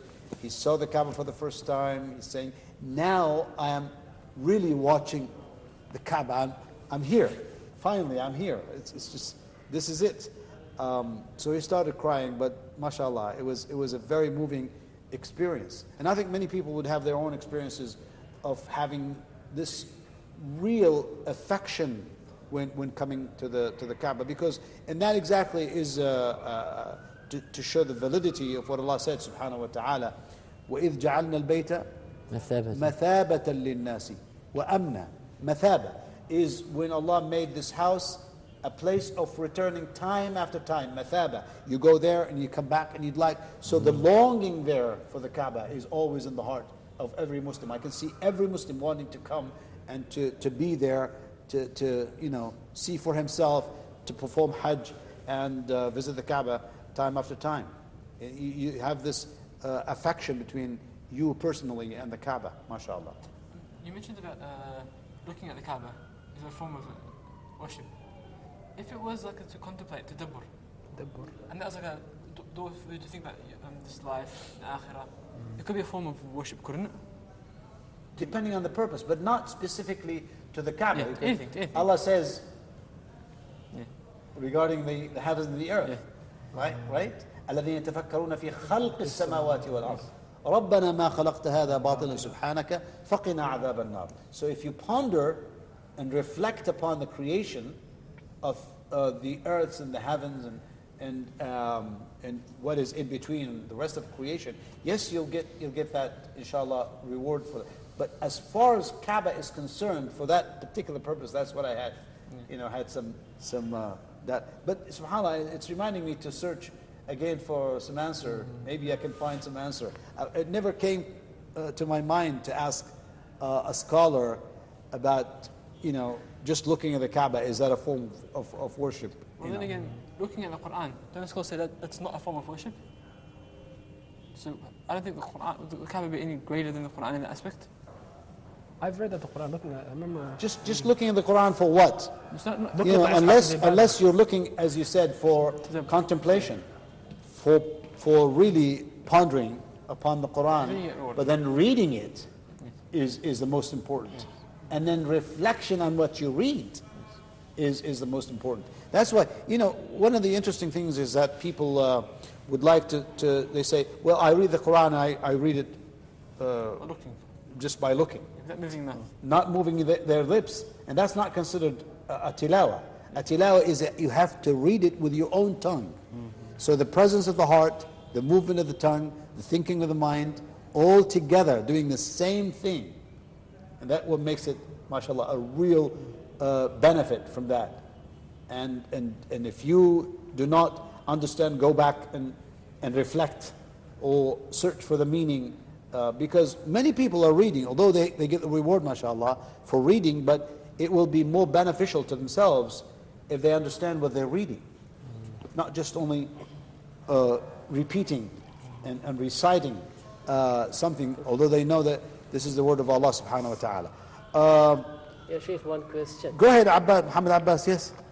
When we started talking, or when we used to talk to our non-Muslim friends, there is a misconception prevailing when we say that you people are doing shirk and things like that. They have a conception that we are worshipping Kaaba. Yeah, I see. Black rock in the desert. This misconception, huge audience, viewers are there. If you could clarify that particular thing. Jazakallahu khairan. Well, that's a misconception, and believe me, when we were covering for CNN, it was one of the questions that were raised. As soon as I say the house of Allah, someone asked me, from non-Muslims of course, they said, does Allah reside there inside? Astaghfirullah. I said, no, it doesn't mean this is a house that Allah lives in, astaghfirullah. That's not the issue. Meaning, this is the house that Allah asked his prophet Abraham and his son Ishmael to build this for people to come and visit. So this is like an icon. This house was built as a source of attraction for people, and it was the first masjid built on earth. Inna awwala baytin wudi'a lin-nas lalladhi bi Bakkah mubarakan wa hudan lil alamin. So Allah made it in Mecca or Mecca, two names for Mecca, is as a source of guidance and a blessing for the whole world, or for the worlds, lil alamin. So yes, you're right, we do have this idea that the Kaaba, when Muslims turn around the Kaaba and make the tawaf or the circumambulation, they think that we are worshipping this, because they had in their own ideas that when we go to the Hindus, for example, or people who worship idols and so on, or the Buddhists and so on, they worship these idols. And they go and bow to them and all that. Even when they see us facing our face towards the Kaaba, and then we bow for ruku', and then we prostrate for sujood, they think that we're worshipping this stone. That's not the idea. Absolutely, this is the false idea. What do you think, Sheikh Tariq? I see, mashallah, you're knocking your head in agreement. Because when you say that sometimes when we are praying, and we are the people that are looking to us at the same time, they think we are praying for this temple. One time when I was in Holland with my mother, may Allah bless her. Can you speak up, Khalid? It's not, sorry? Speak up. Yes. I am saying that one time when I was in Holland with my mother, may Allah bless her, subhanahu wa ta'ala, we were outside and it was time for prayer. We are sitting in a park. What happened, I stood up and I was searching for something, a sutra. I put it in front of me so that I pray without anyone pressing in front of me. What happened, I was praying and I make the sutra, we say that, a tree. Yeah. It was one man was passing by with his dog, not after the tree, close to the tree. When I finished prayer, I go to my mother and she was laughing. And I told her, why are you laughing, mother? May Allah bless you. She told me that there was a man, he was walking and he was looking at you. It was like that he was thinking that you are praying for this tree. To the tree. Because you're making it as a sutra, and yet they had that feeling. That's feeling, yes. Exactly like Muhammad Abbas was saying, because we had that misunderstanding. I think you heard the adhan on our cell phones. Brother Abdullah's going to call Abdullah is supposed to make the adhan as well. He's walking towards it. MashaAllah. So thank you so much for a nice session. We enjoyed company of Hisham, company of Bilal, company of Tariq, and the rest of the group. MashaAllah, tabarakallah. Thank you so much for this wonderful session. We talked about social media so much today. So hopefully, inshallah, there will be some benefit in there for our audience. We'll be moving to the masjid inshallah for Salat al-Maghrib. Jazakum Allah khairan. Akhiru da'wana alhamdulillahi rabbil alameen. Wa sallallahu wa sallam wa baraka ala nabiyyina Muhammad wa ala alihi wa ashabihi ajma'in. Allahu Akbar, Allahu Akbar. Allahu Akbar, Allahu Akbar. Ashhadu an la ilaha illallah. أشهد أن لا إله إلا الله أشهد أن محمدًا رسول الله أشهد أن محمدًا رسول الله حي على الصلاة حي على الصلاة حي على الفلاح حي على الفلاح الله أكبر الله أكبر لا إله إلا الله